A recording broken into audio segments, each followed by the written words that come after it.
Anne Marquier es la directora del Instituto para el Desarrollo de la Persona en Quebec, Canadá, desde 1982. Después de 30 años dedicados a elevar la conciencia de las personas y a potenciar la transformación interior para una nueva conciencia planetaria, se puede decir que ha sido una importante pionera en estas disciplinas. Sus libros, traducidos a infinidad de idiomas, se han convertido en clásicos dentro del mundo del crecimiento personal y espiritual. Libros como El poder de elegir, La libertad de ser o El maestro del corazón.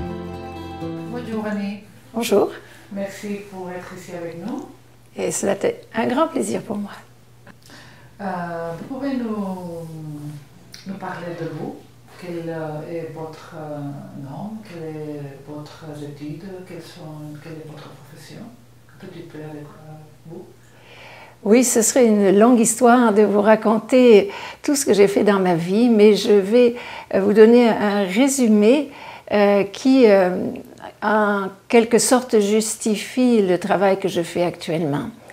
J'ai toujours recherché à comprendre l'être humain, à savoir qu'est-ce qu'il faisait que l'être humain pouvait être parfois très bon, très généreux et parfois tellement violent et brutal même. Je me suis posé cette question. Dès le début de ma vie, lorsque je suis née en France et lorsque j'ai vu les difficultés énormes de la guerre à l'extérieur de chez moi, en même temps que dans ma famille, il y avait beaucoup d'amour, de paix, de respect, de partage. J'ai donc vu les deux possibilités de l'être humain. Et je me suis toujours demandé comment serait-il possible que les êtres humains, ou est-il possible même que les êtres humains puissent vivre en paix et puissent vivre heureux finalement. Et donc mon parcours de vie a été comme jalonné par ou guidé par ce fil directeur sans que je m'en aperçoive. Je peux faire le point maintenant que j'ai une longue vie derrière moi. J'ai fait d'abord des mathématiques à l'Université de Paris, où je suis allée jusqu'en première année de doctorat, et c'était extrêmement intéressant pour la structure mentale, la rigueur mentale, mais je n'ai pas eu toutes mes réponses. Loin de là. La science m'a donné quelques réponses de rigueur de pensée. Mais je voulais plus, donc j'ai fait des études ensuite de musique à l'Université de Montréal, au Québec, que j'ai beaucoup aimé et qui m'ont donné un autre aspect de la conscience, du fonctionnement de la conscience. J'ai beaucoup appris là aussi, mais ce n'était pas encore suffisant. Alors j'ai exploré toutes les philosophies, les traditions spirituelles, autant occidentales qu'orientales. J'ai fait un grand séjour d'1 an en Inde, j'ai rencontré des maîtres et je cherchais toujours la réponse à ma question: qu'est-ce que la conscience et comment les êtres humains pourraient faire en sorte d'être vraiment heureux? J'ai eu des réponses, certainement, dans toutes les traditions spirituelles, de très très belles réponses. Il me manquait encore un aspect, l'aspect plus, je dirais, plus psychologique. Cet aspect, je l'ai trouvé en revenant vivre au Québec, en Amérique du Nord, où j'ai eu un parcours très approfondi en psychologie transpersonnelle. Et c'est avec toutes ces études décrites très rapidement que j'ai fait ma propre synthèse, avec évidemment mon expérience que j'ai vécue à travers tout cela. J'ai fait ma propre synthèse et j'ai commencé à enseigner. J'ai commencé à transmettre ce que j'avais appris et j'ai commencé donc à donner des cours, des conférences, et j'ai créé l'Institut du développement de la personne au Québec, où là j'ai commencé à bâtir un programme qui permet à l'être humain finalement de faire cette recherche que moi j'ai faite, de l'approfondir et de trouver vraiment qui il est, de trouver l'essence, parce qu'au fond, à travers tout ce cheminement, je me suis aperçue que l'être humain est fondamentalement bon. Fondamentalement, il porte en lui une essence qui est d'une grande qualité. Pourquoi se comporte-t-il parfois de façon extrêmement négative et brutale, c'est qu'il y a certains mécanismes de la conscience qui l'empêchent d'avoir accès à cette source à l'intérieur. Et suivant ce chemin-là, j'ai pu bâtir un programme qui permet à chaque personne de trouver sa propre lumière à l'intérieur et de se dégager de ce qui l'empêche de vivre dans cette paix, cette sérénité, cette joie que l'on désire tous finalement. Alors c'est le cheminement, mon cheminement personnel, mes études, mes recherches et mon expérience qui m'ont amené à faire ce que je fais maintenant au sein de l'Institut du développement de la personne au Québec. Mais vous avez fondé l'Institut il y a 30 années. Presque 30 ans, oui. Vous êtes une pionnière parce qu'il n'y avait pas de centre français, je pense. Qu'est-ce que vous avez mené réellement à monter ça? Parce que dans ce moment, il n'y avait pas... Quels ont été votre maître, votre source de... Cela s'est fait spontanément et naturellement. Je pense qu'une de mes sources, c'est que tout ce que j'ai appris dans ma vie, que ce soit les mathématiques, la musique, le yoga, puisque j'ai fait du yoga aussi, la spiritualité, tout ce que j'ai appris dans ma vie, je l'ai enseigné. J'ai enseigné les mathématiques, je suis une enseignante finalement. J'ai enseigné la musique, j'ai enseigné le yoga et maintenant j'enseigne la maîtrise de la conscience. Donc c'est un processus qui a été très naturel pour moi. Au fur et à mesure que je découvrais ces choses-là, j'ai eu juste en moi le désir de transmettre cela. Alors, il est certain qu'il y a des grands maîtres qui m'ont inspiré par leurs œuvres, comme par exemple Krishnamurti, Alice Bailey, des personnes qui ont apporté au monde des enseignements extrêmement intéressants.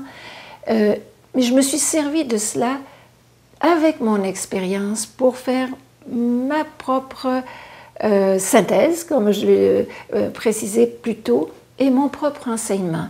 Donc, je n'ai pas suivi une ligne tracée d'avance, et c'est en ce sens que, effectivement, oui, je reconnais que je suis une pionnière, même maintenant où tout cela est bien connu, mais où je découvre des chemins nouveaux.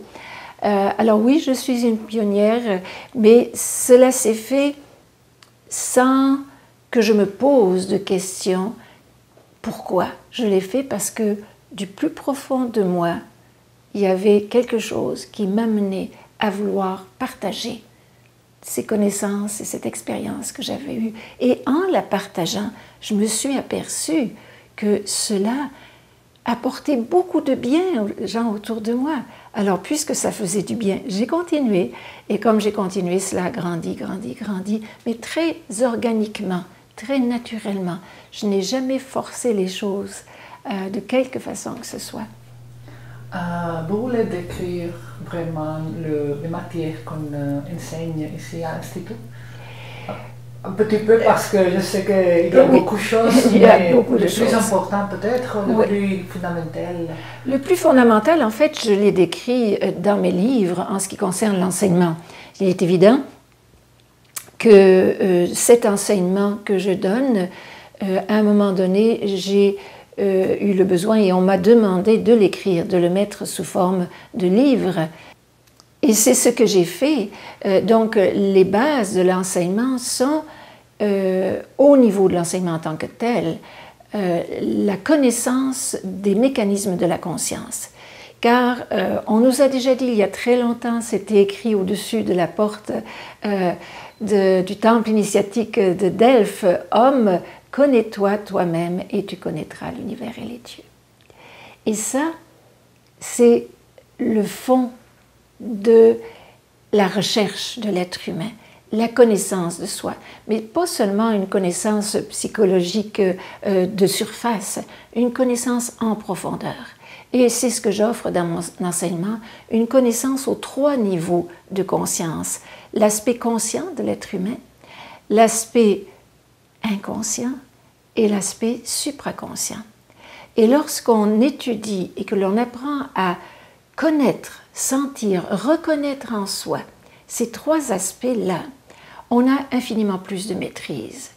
Alors c'est sûr que je me suis appuyée sur beaucoup d'enseignements pour arriver à sortir les différents éléments qui décrivaient les mécanismes de la conscience. Ce n'est pas si difficile, ce n'est pas si mystérieux d'ailleurs.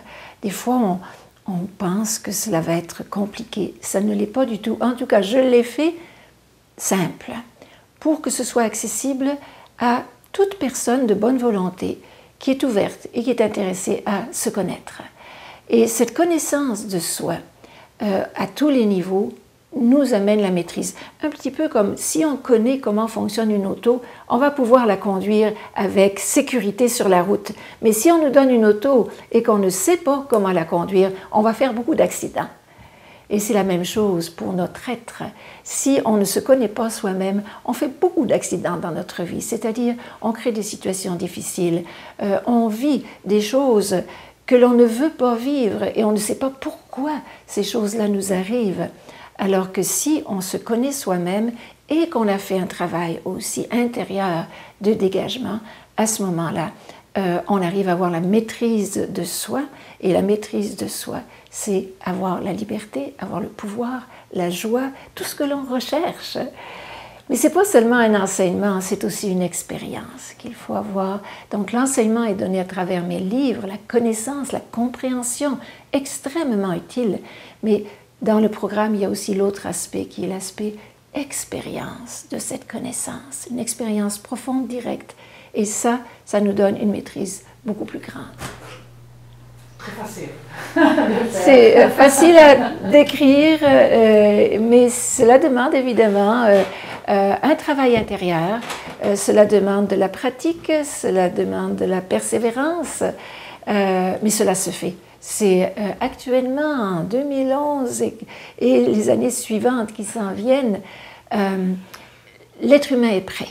L'être humain est définitivement prêt pour faire ce grand plongeon à l'intérieur de lui-même, autant dans ses racines profondes que dans ses dimensions les plus élevées. Et c'est les deux aspects qui sont importants à travailler ensemble, pas seulement aspect conscient, ni inconscient, ni supraconscient séparés, mais les trois ensemble.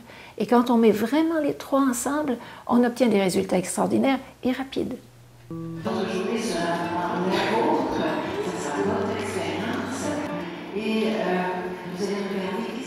En el Instituto para el Desarrollo de la Persona se imparten diferentes talleres y seminarios. El más importante y concurrido es L'éveil du soi, o Despertar y Manifestación del Ser, que se imparte diversas veces al año y es la puerta de entrada a otras formaciones más avanzadas como Renacimiento, que usa el poder sanador de la respiración. Libertad, para descubrir la belleza y la libertad del momento presente. Poder,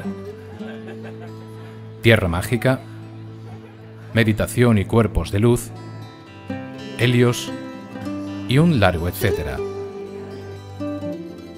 Avec votre livre Le pouvoir de choisir, que ça a été un petit best-seller dans la littérature spirituelle, vous avez donné naissance au mot victimite. Oui. Est-ce que vous pouvez expliquer un peu ça? Qu'est-ce que c'est la victimite? La victimite est quelque chose qui est bien connu.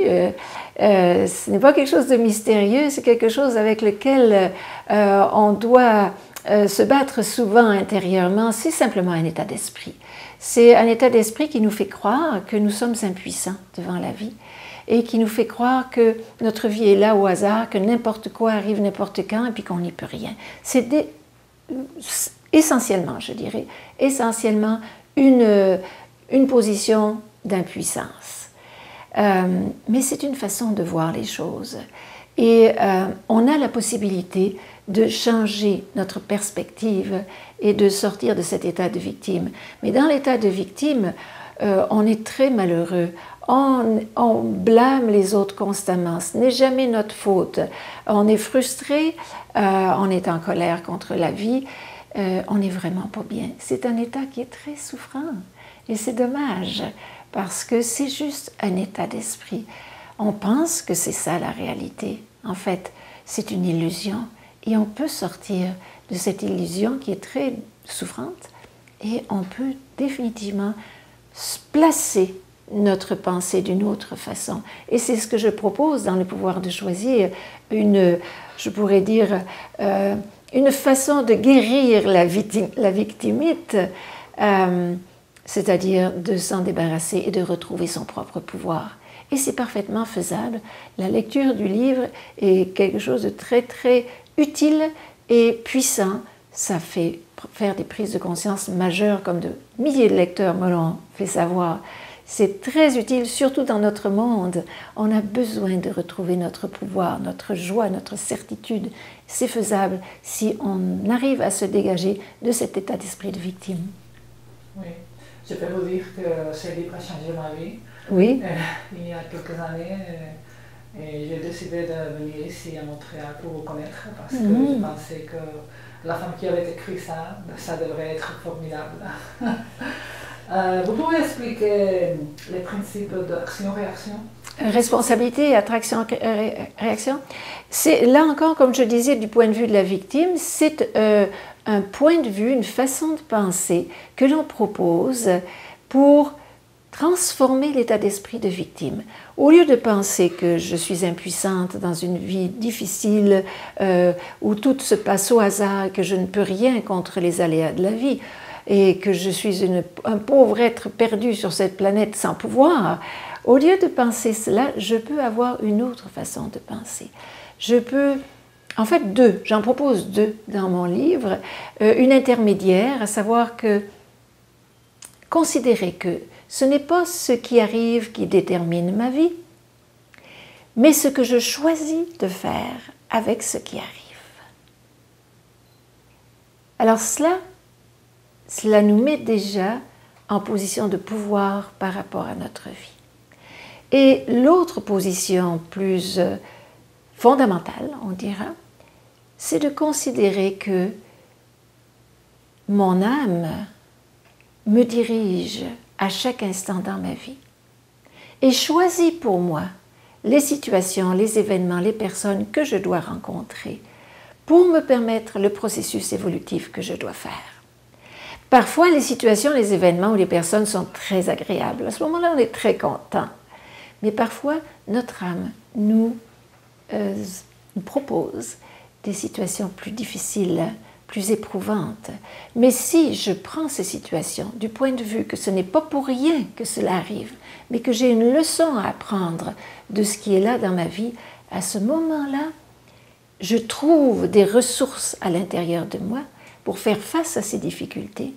Je retrouve du pouvoir et je trouve des solutions. Et en général, la vie avance et m'aide dans cette dynamique. Alors que si je pense que je suis impuissante, je coupe complètement mon pouvoir de création et je perds la possibilité d'utiliser ce que la vie m'a apporté pour ma propre croissance.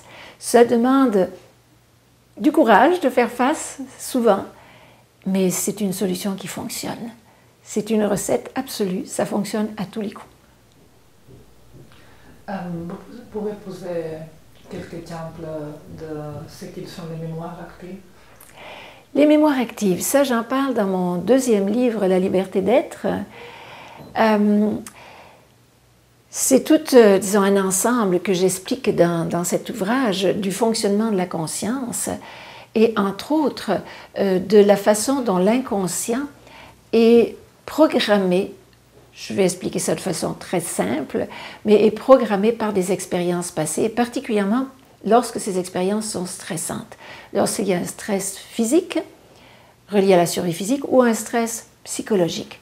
Lorsqu'il y a eu ce stress, eh bien, l'inconscient enregistre les situations sous forme de ce que j'appelle les mémoires actives, un peu comme un ordinateur. Et pourquoi cet enregistrement? C'est pour nous protéger dans le futur, nous protéger peut-être de façon illusoire, mais c'est ainsi que l'être humain est fait, momentanément en tout cas. C'est un système de défense pour nous protéger dans le futur s'il y avait d'autres situations du même genre qui se présentent.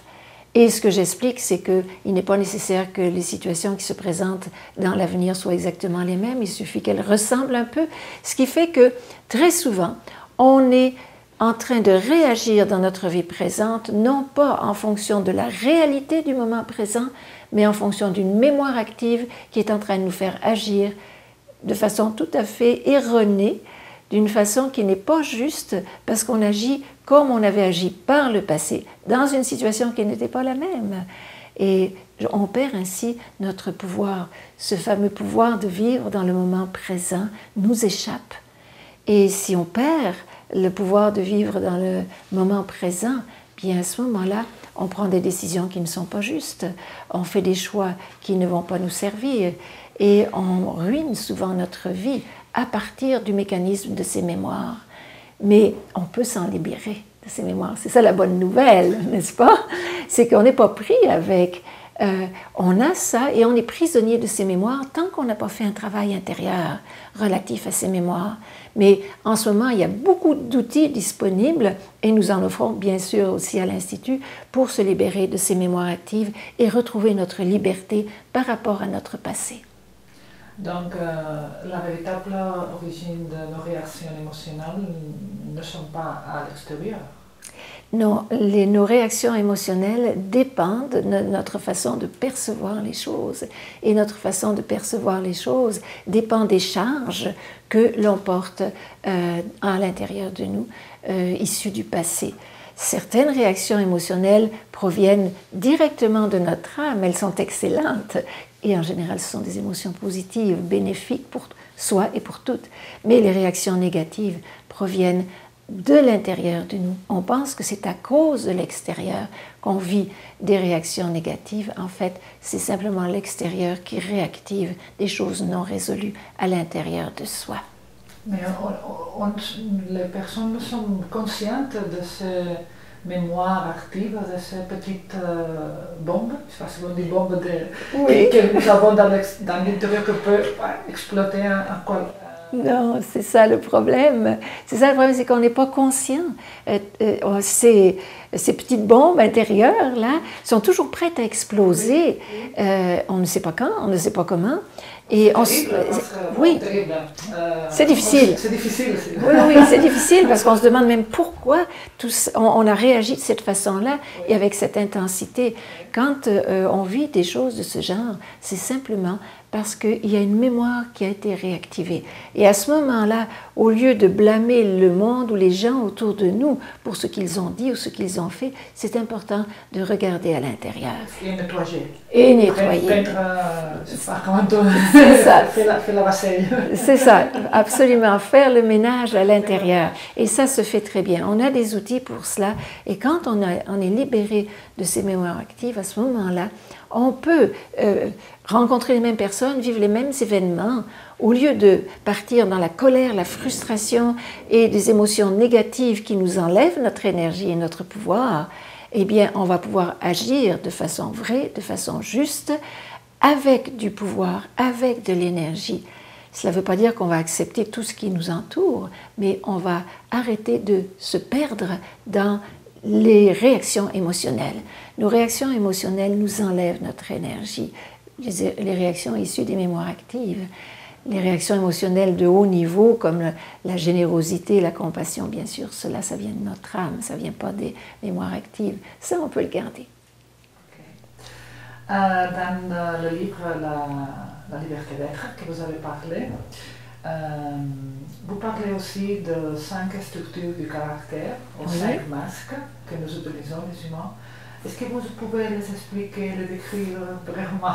C'est difficile parce que c'est tout autre le livre que vous parlez de ça, mais vous pouvez dire quels sont les principaux traits de cette... Je peux, disons, le décrire vraiment en très, très gros. Ce sont 5 grandes structures qui se construisent au fur et à mesure de l'expérience de la vie. Et comme en tant qu'être humain, on a à peu près tous la même histoire, on vit tous dans le même monde, n'est-ce pas? Alors, on a observé que dans l'inconscient se structuraient 5 grandes dynamiques, 5 grands systèmes de défense.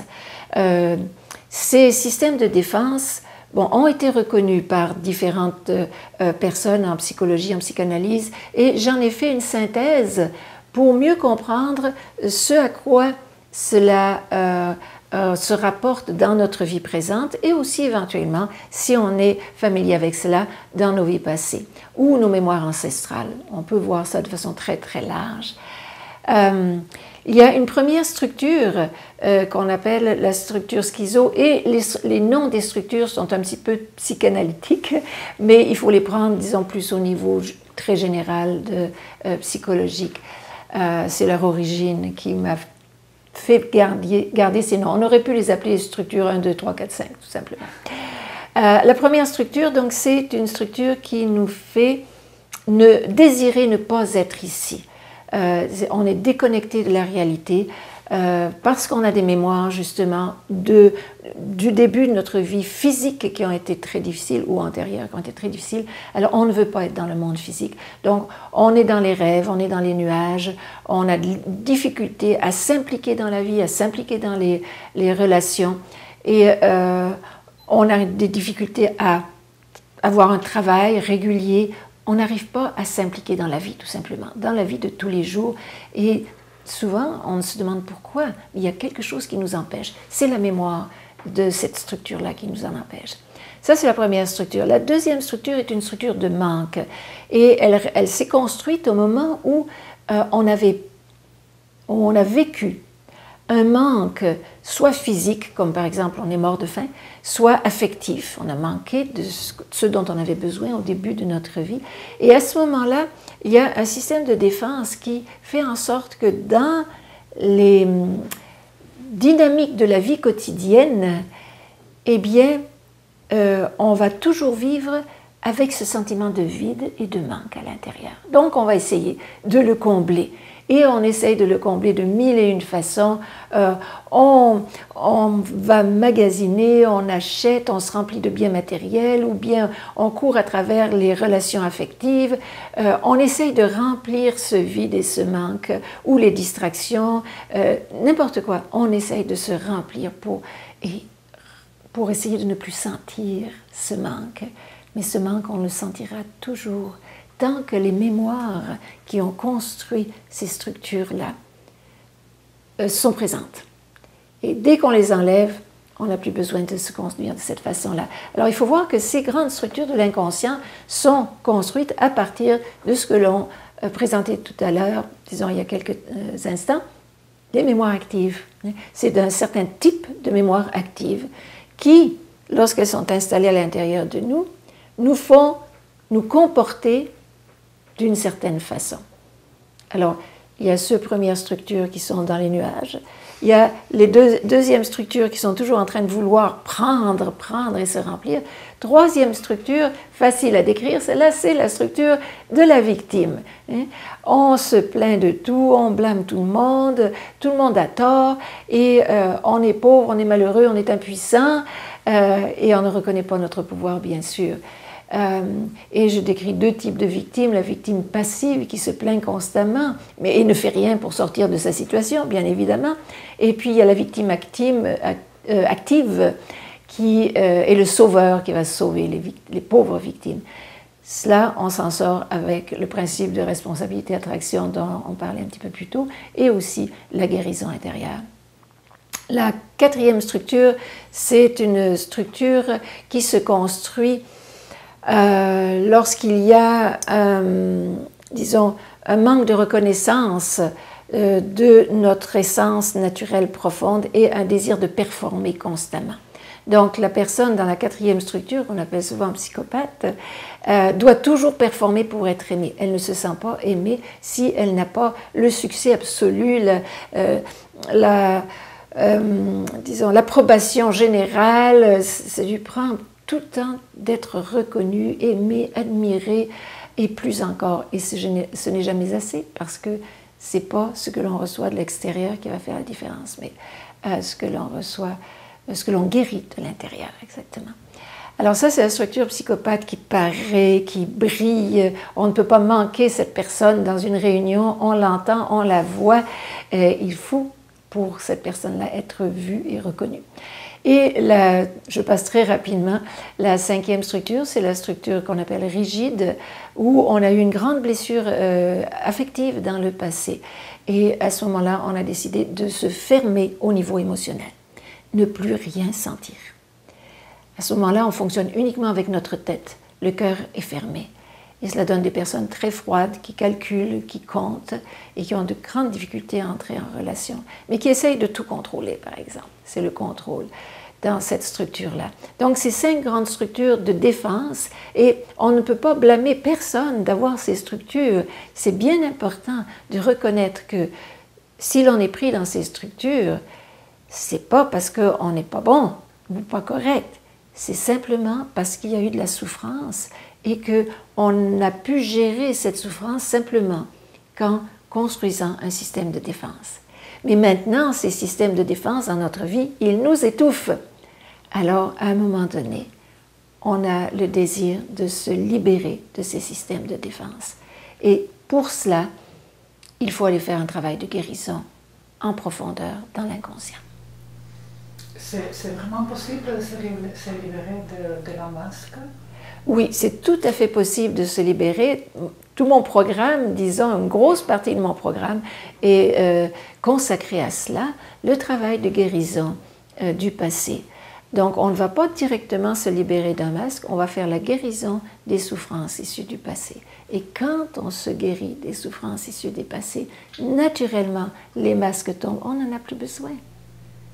Et le travail à faire, c'est différent pour chaque masque ou c'est le même travail pour tout le monde? En essence, c'est le même travail. Il faut aller défaire les mémoires.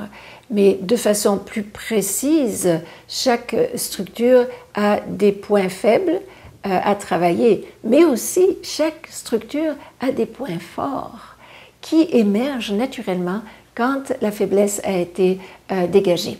Et c'est ça qui est intéressant aussi. On n'est pas juste pris dans ces structures. Ces structures sont des réservoirs d'énergie. Et si on dégage les souffrances qui ont construit ces structures, à ce moment-là, on retrouve les qualités de la structure.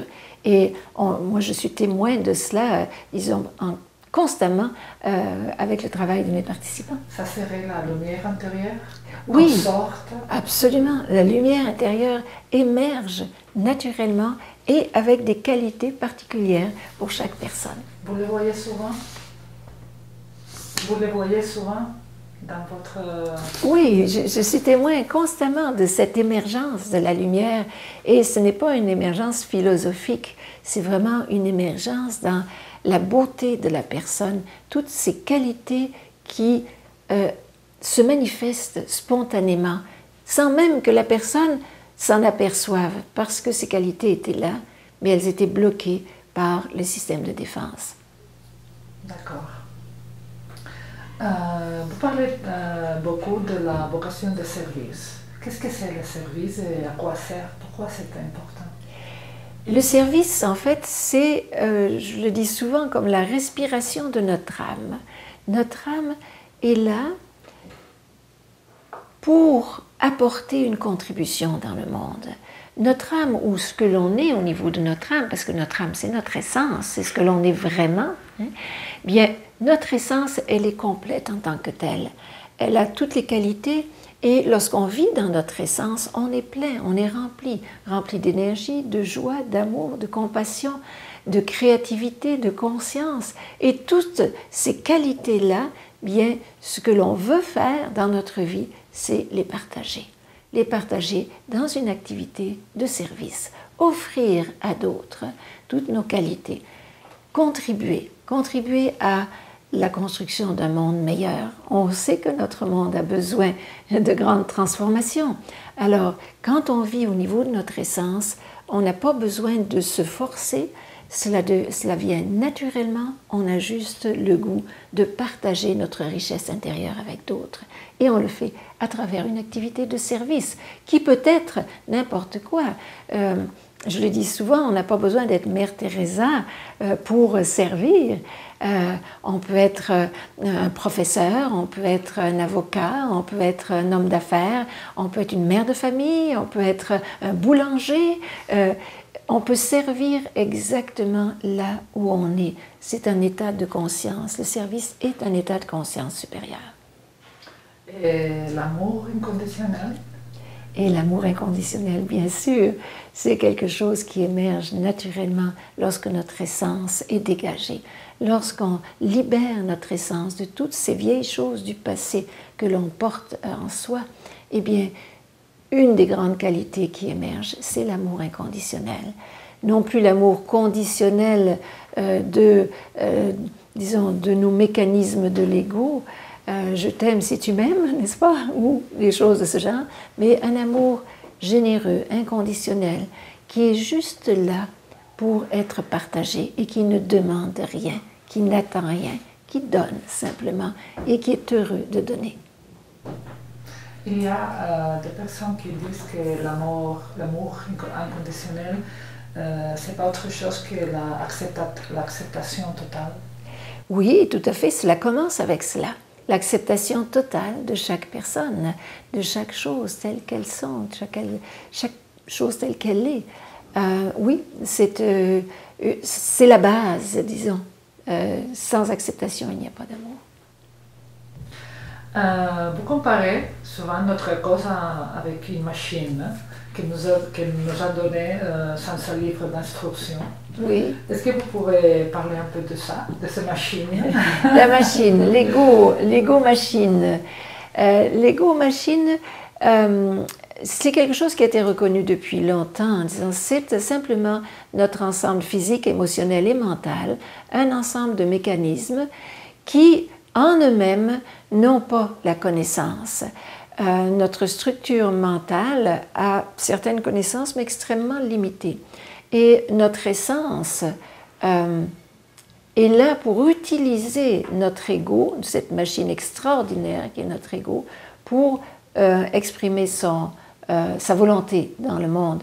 Parce que si on y pense bien, on a un corps physique, on a des émotions, on a des pensées. Mais qui a ça?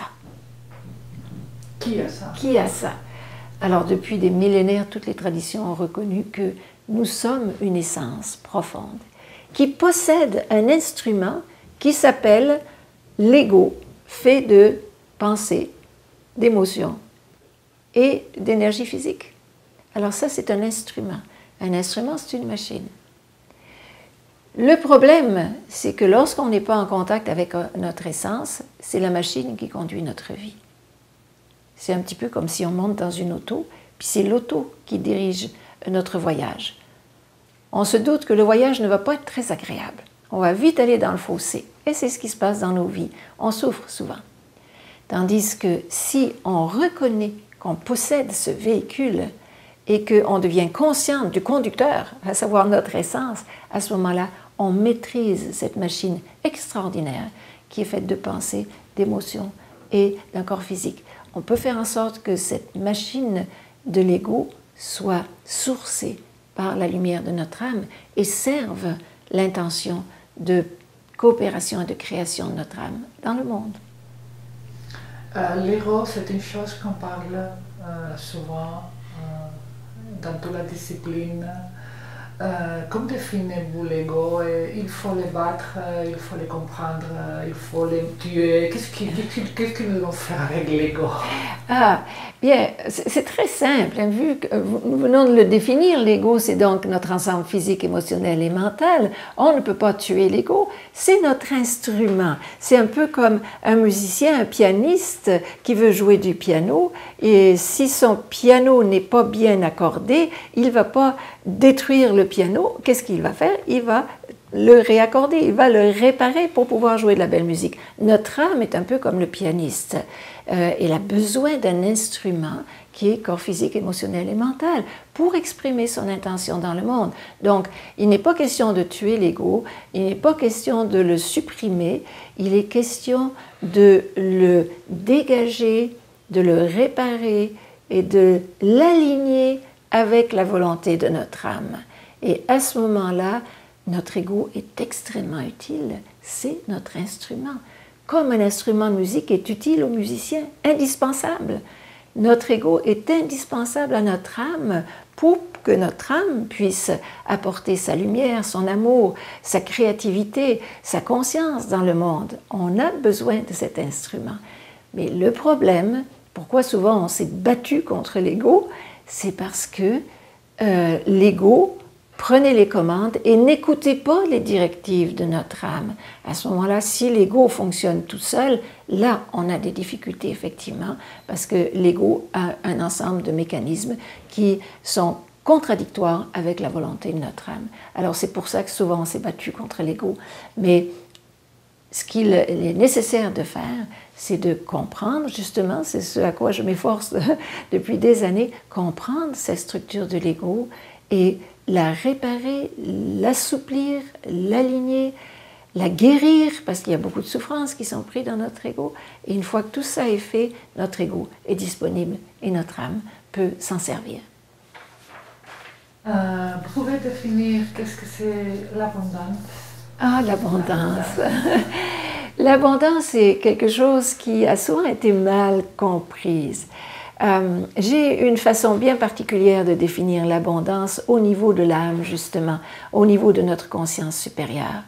L'abondance dans la conscience inférieure, au niveau de l'ego, c'est simplement une accumulation de biens matériels et qui se fait à partir des structures de l'inconscient, à partir de la peur du manque, etc., ou à partir de l'orgueil, donc des structures qui sont peu intéressantes. Ce n'est pas de cette abondance que l'on parle. De mon point de vue, en tout cas, lorsqu'on parle de l'abondance au niveau de l'âme, on parle de cette capacité que l'on a de créer ou d'attirer à soi ce dont on a besoin, quand on en a besoin, pour pouvoir manifester les désirs de notre âme. Cela veut dire que si on est vraiment en connexion avec notre âme, notre essence profonde, bien, et que l'on sent son intention, et si on est bien aligné avec elle, notre âme nous donne comme une baguette magique pour attirer à nous exactement ce qu'on a besoin.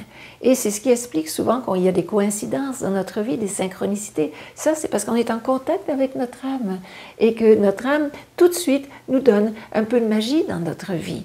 Chaque fois qu'il y a de la magie dans notre vie, c'est parce qu'on était aligné avec, des fois sans le savoir, avec l'intention de notre âme. Mais on peut cultiver cela. On peut cultiver cette capacité de connecter avec la présence, cette présence intérieure. Et à ce moment-là, ce que l'on va créer, cela va se faire très facilement. Mais on ne créera pas d'abondance au niveau de l'ego.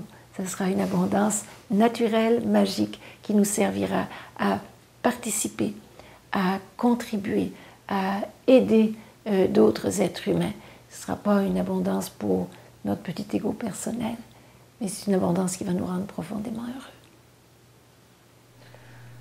Comment est-ce que nous pouvons d'éviter de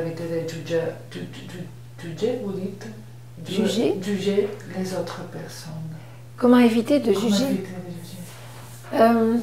Je pourrais faire une réponse très simple, mais je vais dire d'abord pourquoi les jugements, pour expliquer ma réponse, pourquoi les jugements que l'on porte sur les autres sont souvent erronés? Eh bien, tout simplement parce qu'on perçoit les autres à partir du contenu de notre propre conscience. Et notre conscience n'est pas encore totalement illuminée, donc nous portons des peurs, des craintes, des conditionnements issus du passé, et on perçoit les autres à partir de nos conditionnements, c'est-à-dire notre perception des autres est fortement altérée par nos expériences passées, nos conditionnements socio-culturels, etc. Donc, la façon dont on perçoit les autres n'est pas juste. Elle est fortement distorsionnée. Donc, les jugements que l'on porte sur les autres ne sont pas nécessairement justes. Le problème vient lorsque on pense que nos jugements sont absolument justes. Là, on a des difficultés. On n'a pas de perception juste de la réalité. Lorsqu'on se rend compte de cela, bon, ça ne nous empêche pas d'avoir des opinions, mais à ce moment-là, on garde notre esprit ouvert. On dit, ben, ça, c'est ma façon de percevoir telle personne ou tel événement. C'est ma façon.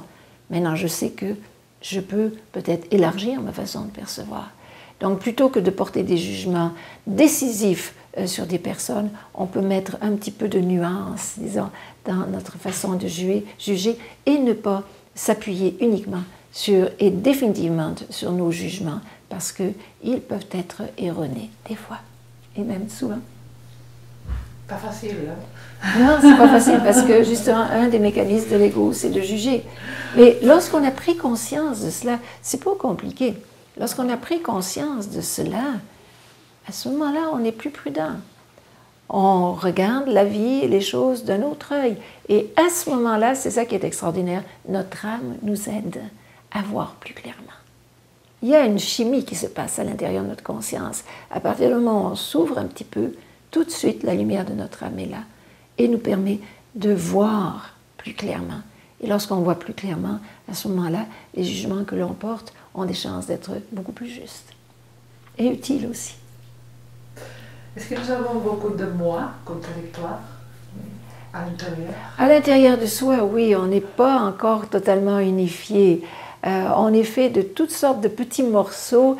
Certains veulent une chose, d'autres veulent d'autres choses, oui. C'est une façon de percevoir l'être humain sous forme de multitude de petites sous-personnalités.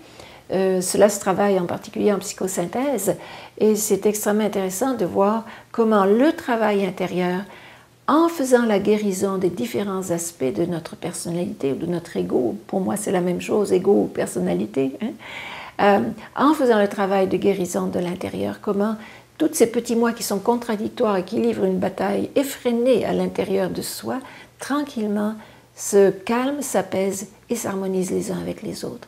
Et c'est seulement quand cette bataille intérieure commence à se calmer que là, notre âme peut utiliser son instrument, on va dire cela comme ça. Mais cela demande la position de témoin, c'est-à-dire être témoin des mécanismes de notre personnalité, justement, témoin de nos pensées, témoin de nos émotions, témoin des réactions de nos corps physiques. Cette position de témoin est extrêmement puissante. Votre dernier livre était Le Maître dans le cœur. Oui.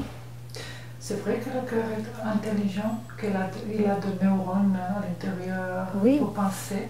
Oui. C'est très extraordinaire. C'est très extraordinaire. C'est quelque chose qui a été découvert très récemment, il y a seulement, disons, quelques décennies à peine, fin du XXe siècle. On a découvert effectivement qu'il y avait un système très semblable à celui du cerveau dans le cœur, des neurones. Puis on s'est demandé à quoi ça sert. Et en faisant des expériences, on s'est aperçu qu'effectivement, il y avait des circuits qui connectaient le cœur, le cerveau du cœur au cerveau de la tête. Et ça a été testé scientifiquement. Et que même souvent, dans certaines circonstances, le cœur décidait et la tête suivait. Et quand cela arrive, on a une vie extraordinaire. C'est-à-dire que le cerveau du cœur fonctionne à un niveau supérieur de conscience.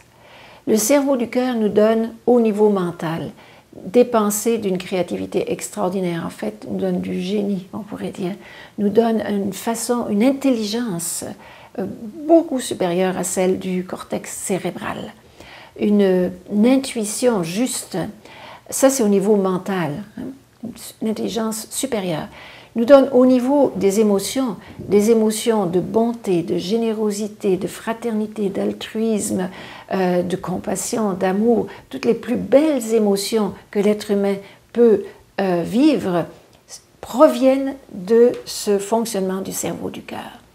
Et lorsque le cerveau du cœur fonctionne, lorsqu'on se sert de notre cerveau du cœur, eh bien le corps physique est en santé.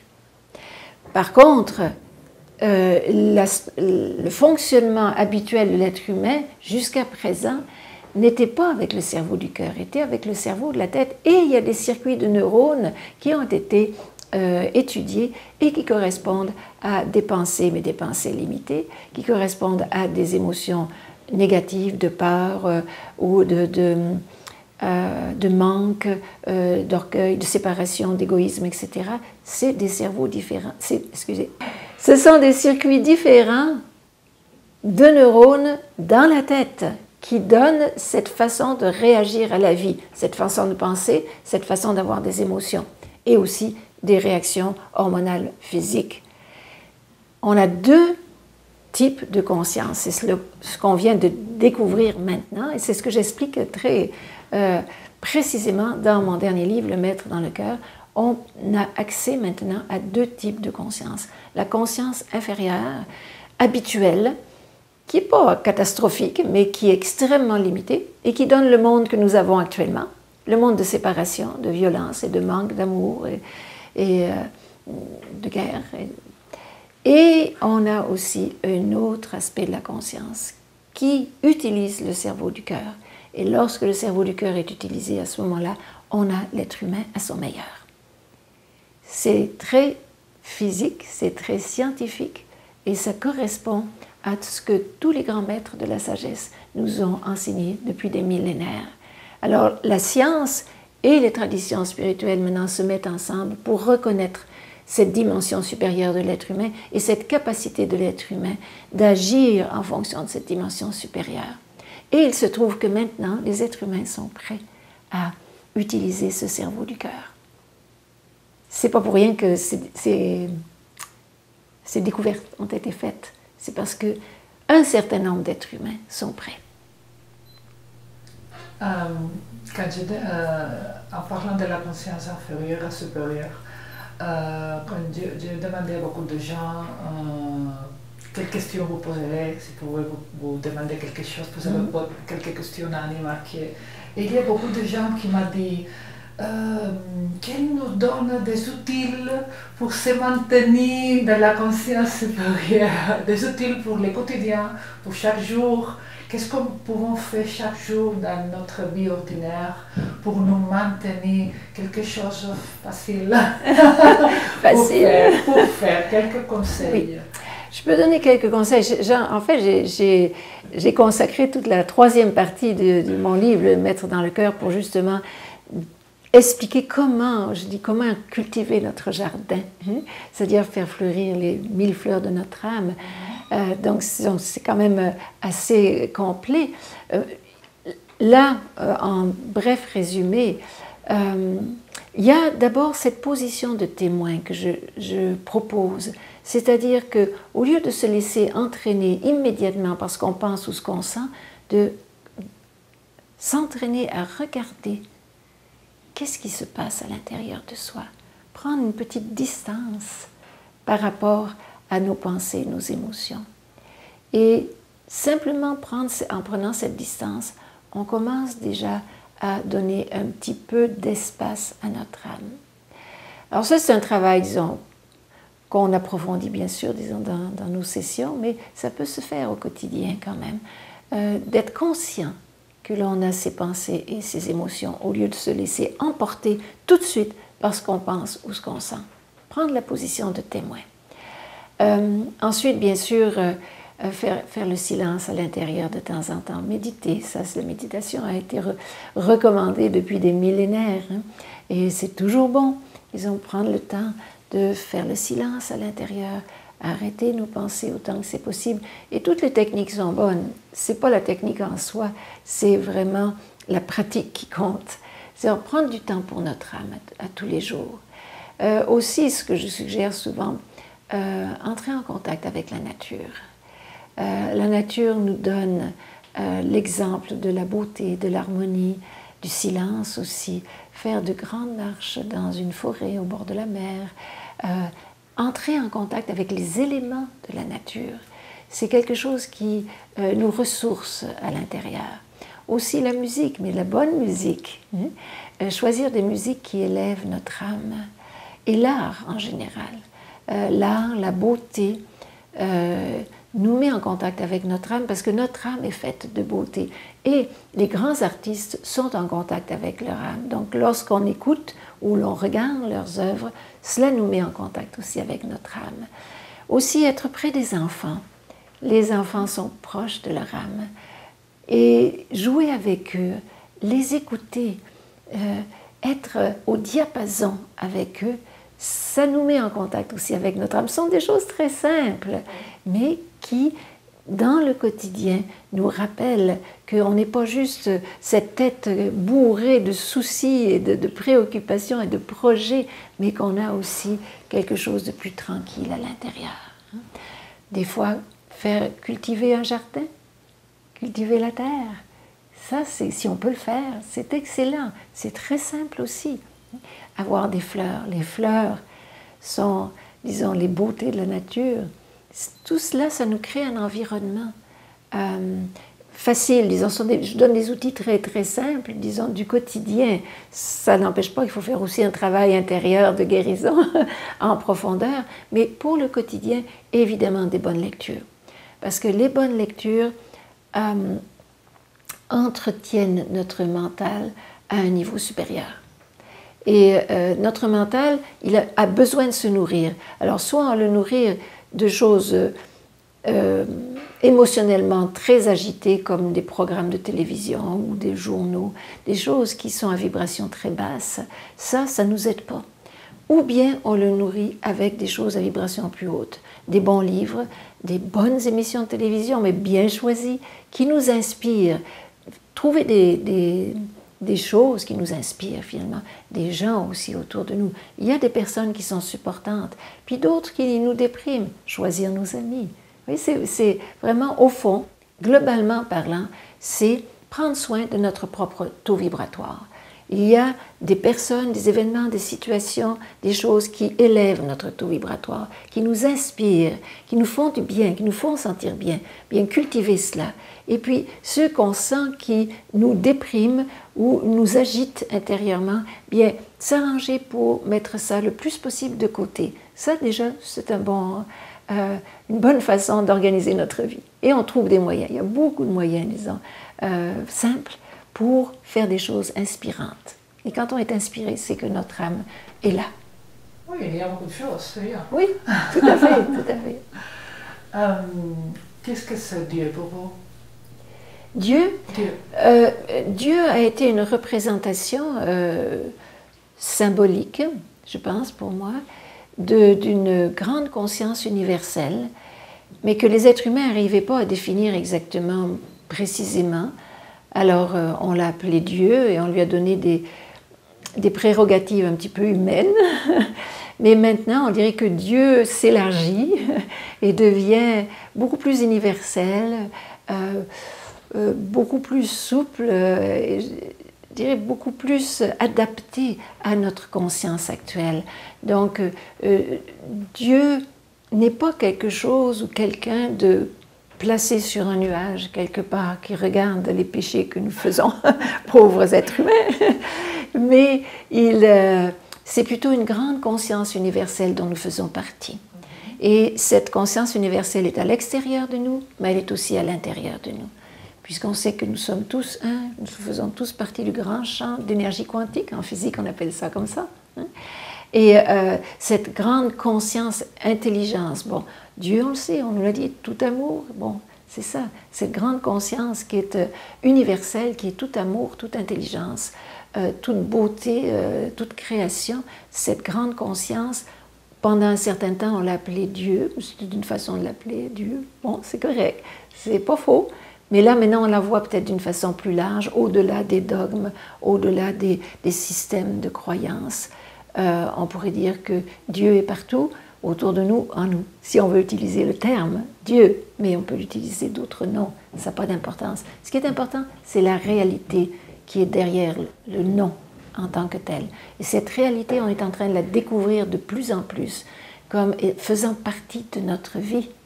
C'est quotidienne. Ce n'est plus à l'église d'un côté et les autres choses à la maison. On dirait que cette grande conscience imprègne la totalité de nos vies maintenant pour faire en sorte que notre monde change. Vous parlez de la grande transformation collective qui veut s'installer maintenant dans le monde. Qu'est-ce que vous voulez dire avec ça? De la grande transformation collective. Bien, il semblerait que maintenant, l'humanité soit arrivée à un temps où les consciences, les mentalités, les façons de voir les choses changent. depuis longtemps, les êtres humains vivent dans un monde relativement difficile, on peut dire, qui n'est pas en paix. Et on dirait que les choses même se sont pas améliorées, on dirait ça, pour le moins, ne se sont pas améliorées dans les dernières décennies. Et on peut se poser la question, mais où va l'humanité maintenant? Et d'un certain côté, je peux apporter de très bonnes nouvelles, car ces difficultés que l'humanité confronte actuellement, à tous les niveaux, social, politique, économique, à tous les niveaux concrets, ces difficultés devront être une occasion d'un grand réveil. Car si on continue de vivre dans les mentalités anciennes, il est certain qu'on s'en va vers de graves problèmes. Je n'invente rien, je pense que tout le monde est bien au courant de cela. Par contre, si on commence à changer nos façons de coopérer les uns avec les autres, si on commence à changer nos façons de nous organiser les uns avec les autres, si on trouve de nouveaux moyens de s'organiser en tant que société et en tant que pays, alors là, on va trouver des solutions. Et il y a donc un grand vent de changement qui souffle sur la conscience collective. Pour moi, c'est la démonstration au niveau collectif de ce qui se passe pour un être humain. Un être humain, à un certain moment donné, est prêt à passer de la conscience de son égoïste, personnel, limité, à la grande et belle conscience de son âme. Eh bien, l'humanité en est là maintenant. Elle a assez souffert et ses souffrances vont lui permettre de chercher et de trouver des solutions différentes pour s'organiser en tant que collectivité. C'est sûr que ça ne va pas être facile, mais déjà, il y a des choses qui émergent, de nouvelles façons de voir, de nouvelles façons de penser. Et beaucoup de gens dans le monde aspirent à ce nouveau monde, finalement. Un monde qui fonctionnerait sur des bases différentes de celles qui ont existé depuis longtemps. Vous croyez que le 2012 va être une année importante pour l'humanité? 2012 a été une date donnée par la tradition maya. Il est certain que, indépendamment des traditions, la science elle-même décrit un phénomène qui va arriver en 2012, qui est un alignement entre le centre de la galaxie, le Soleil et notre Terre, qui n'a pas eu lieu depuis 26 000 ans. C'est une situation effectivement un peu exceptionnelle. Et cet alignement, quelles vont en être les conséquences? Parce que c'est ça qui est intéressant. Quelles vont être les conséquences de cet alignement? Bien, c'est que la Terre physique va recevoir directement une quantité d'énergie cosmique énorme qu'elle n'a pas reçue jusqu'à présent, depuis 26 000 ans. Ça, ce sont les astrophysiciens qui disent ça, n'est-ce pas? Alors, ça, au niveau scientifique, cela a aussi une conséquence au niveau énergétique et au niveau vibratoire et au niveau de la conscience. Cela veut dire que d'ici 2012, pas seulement l'année 2012, mais d'ici 2012, et nous sommes en plein dedans, nous recevons actuellement des énergies qui n'ont pas été disponibles à l'humanité depuis très très longtemps.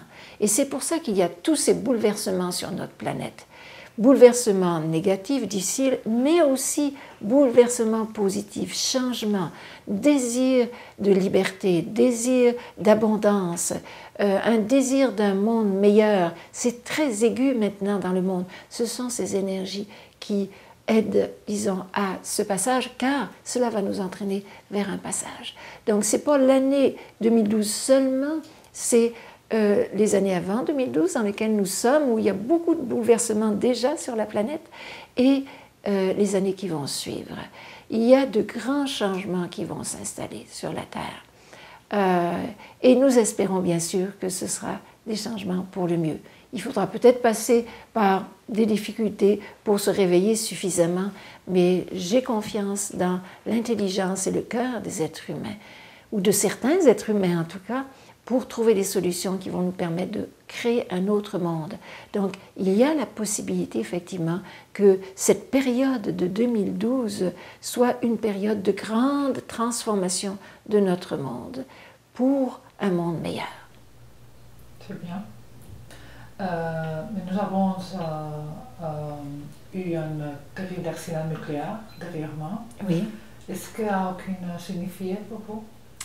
Certainement, et d'ailleurs j'ai écrit tout un texte sur notre site,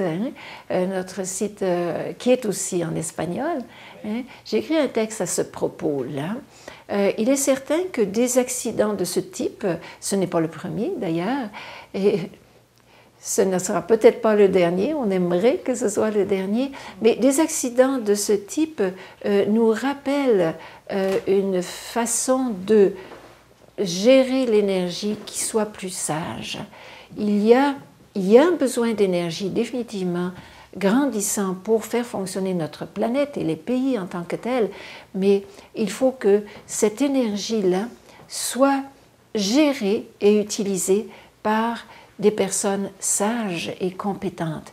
Si ces sources d'énergie sont gérées par des personnes qui ne recherchent que le pouvoir et les profits financiers, à ce moment-là, on est en grand danger. Mais si ces sources d'énergie sont utilisées par des personnes sages, intelligentes et qui sont au service des peuples, la sécurité va être assurée et l'énergie va être produite. Donc, il y a là aussi, ne serait-ce que dans ces événements-là, un appel à un changement de conscience. On ne peut pas gérer l'énergie n'importe comment. Si on gère l'énergie à partir de l'égoïsme ou la recherche du pouvoir, on va vers de graves difficultés. Mais si on gère l'énergie à partir de la sagesse et du service au peuple, à ce moment-là, on va vers l'abondance. C'est deux états de conscience. Est-ce que tu peux parler de la théorie dissipative, que je trouve très intéressante? Oui, la théorie des structures dissipatives est une théorie qui a été établie par un prix Nobel, Prigogine, qui a reçu le prix Nobel justement pour ses recherches et que j'ai appliqué à ce qui se passe actuellement dans l'humanité. Je l'explique en détail, disons, dans le chapitre 6 de mon livre « Le maître dans le cœur ». Je peux en donner un bref résumé ici. Prigogine a fait des études sur des systèmes qu'il appelle des systèmes ouverts et fonctionnant selon le principe des structures dissipatives. Alors, pour faire un bref résumé, je dirais que l'humanité est peut-être considérée comme faisant partie de ce genre de système ouvert. Et ces systèmes ouverts et ces structures dissipatives ont une façon d'évoluer qui est très spécifique. Et c'est ça, ce en quoi consiste son étude. Donc, cela peut être une planète, ça peut être une cellule, ça peut être un organisme, ça peut être n'importe quoi, mais l'humanité est un système ouvert. Et la façon dont ces systèmes évoluent est la suivante, c'est que pendant un certain temps, ils évoluent, ils grandissent en complexité, en harmonie relative à l'intérieur et avec leur environnement. Mais à un moment donné, il y a une disharmonie qui s'installe, un déséquilibre intérieur et aussi extérieur. Et à ce moment-là, le système est en position vulnérable. Il arrive à un état de chaos. Et là, arrive un point de bifurcation. Et c'est ça qui est intéressant, c'est que à ce point de bifurcation, le système a seulement deux possibilités. Soit il se détruit lui-même et disparaît dans l'environnement, ou bien, deuxième possibilité, il se restructure, mais complètement différemment, à partir de lois complètement différentes de celles qu'il utilisait précédemment. Alors, et à ce moment-là, il continue et il se recrée et il évolue. Et l'humanité est exactement là en ce moment, au point de bifurcation. C'est-à-dire qu'on est dans un état de chaos, on s'entend bien sur la Terre actuellement, ce n'est pas la paix totale, n'est-ce pas? Donc, il y a un chaos général, on est là et on a deux possibilités. Soit de s'autodétruire. Effectivement, on a tout ce qu'il faut pour s'autodétruire au niveau atomique, au niveau écologique. On peut avoir cette position-là, cette possibilité qui se réalise, mais on a aussi la possibilité de se recréer, c'est-à-dire de restructurer notre système humain, disons, différemment, restructurer toutes nos sociétés, nos gouvernements, notre organisation planétaire. Mais il va falloir que ce soit à partir de principes complètement différents. Et ce que j'apporte dans le Maître dans le cœur, c'est que nous avons aussi ces principes différents. Ils sont entre nos mains. Autant on a la possibilité de s'autodétruire, autant on a aussi la possibilité de se recréer à un niveau supérieur. Mais ce niveau supérieur va reposer sur quoi? Il va reposer sur des valeurs complètement différentes de celles qu'on a eues jusqu'à présent. C'est-à-dire, au lieu que l'on fonctionne dans la peur, dans l'agressivité, dans le manque, la pénurie, la souffrance, le malheur, la séparation, l'égoïsme, etc., l'orgueil et le pouvoir abusif, au lieu que l'on fonctionne à partir de ces valeurs anciennes, eh bien, le nouveau monde qui peut se créer va se créer à partir des valeurs supérieures d'amour, de coopération, de partage, de respect, de fraternité, de compassion, de bonté. Toutes ces belles valeurs, disons, elles existent dans l'esprit humain.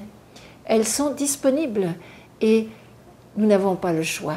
Soit nous passons dans ce monde nouveau basé sur ces valeurs supérieures et à ce moment-là, l'humanité va évoluer et va créer un monde superbe, de beauté, d'abondance, de justice, de liberté. Mais si nous ne faisons pas cela, cela risque de tourner mal. Mais je pense que cela ne tournera pas mal parce qu'il y a beaucoup de personnes déjà qui sont prêtes à vivre à partir de ces valeurs supérieures. Ce n'est pas tout le monde encore, mais tranquillement, de plus en plus de personnes sont intéressées à vivre dans un monde différent.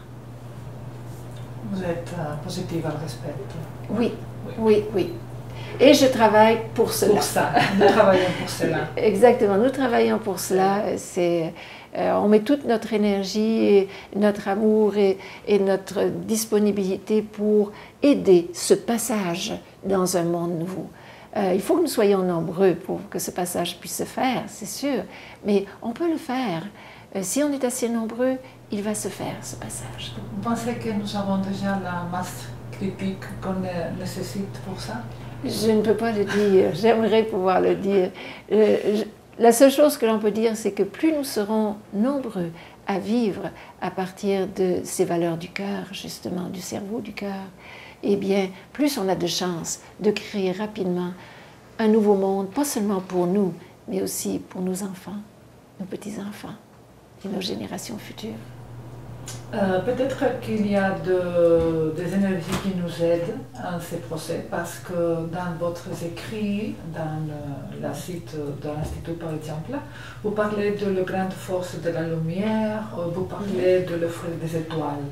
Qui sont les frères des étoiles? C'est un nom que l'on a donné, disons. Simplement, ce sont des énergies supérieures. On vit dans un monde d'énergie, on le sait, la science elle-même en parle, et nous vivons à un certain degré de conscience, donc un certain degré d'énergie, et nous sommes entourés d'autres taux vibratoires, des inférieurs bien sûr, mais cela on les évite, mais aussi d'énergie supérieure, très très positive et très bienfaisante. Ce sont ces énergies-là auxquelles nous faisons appel pour nous aider effectivement. Ce sont, on pourrait dire, des consciences supérieures et des forces supérieures. Ce qu'on peut appeler, par exemple, les forces du bien, les forces de l'amour. Ces forces-là existent dans l'univers. Ce sont des forces conscientes et on peut y faire appel. C'est bien. Oui. Et quand les humains en évolution, où est-ce que nous allons? Où allons-nous? Ça, c'est une grande question. Où allons-nous? Il y a d'autres mondes, ou d'autres planètes, ou il y a des autres niveaux je ne sais pas. On peut faire beaucoup de philosophie par rapport à cela. Pour moi, je reste simple. Je pense que ce que nous avons à faire en tant qu'humanité, c'est de créer sur cette planète un monde de beauté, d'amour, de liberté, de justice, un monde beau et bon pour tous.